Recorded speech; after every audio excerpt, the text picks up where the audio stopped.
Product that we'll be testing today is none other than the WOW Audio Jive. Ano ba yung WOW Audio Jive? Para sa mga first time pa lang marinig ang product na ito, this is a party box type of speaker. Ayan, hawak ko siya ngayon. It is self-enclosed. Ang specification nito is it has a 2.1 loudspeaker setup. This means it has two tweeters na 1.5 inches, tapos meron siyang subwoofer, and it has its own battery, a 5,400 milliamp hour battery module. According to WOW Audio, it will give you 6.5 hours with the lights on and up to 10 hours with the lights off.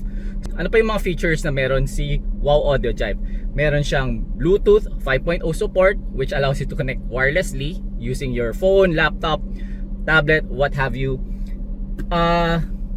Meron din siyang TWS feature or True Wireless Stereo feature, which allows you to chain up to 2 speakers. So we have 2 of these, one over here and one at the back. If you have 2 of these speakers, syempre mas maganda, mas malakas. Tapos meron kang left and right channel. Pero huwag kang mag-alala, kung isa lang yung bibilhin mo, okay naman kasi meron naman siyang dalawang tweeters. So in itself, it's already a 2.1 configuration loudspeaker.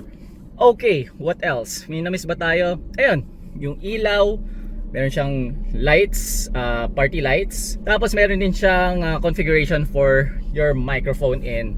At maganda dito is that meron siyang handle for carrying. Medyo may kabigatan ng konti, nasa 4 kilos, but in the context of loudspeakers, sakto lang yon kasi mabigat naman talaga ang speaker sana kung meron siyang built-in na subwoofer, amplifier, tsaka battery.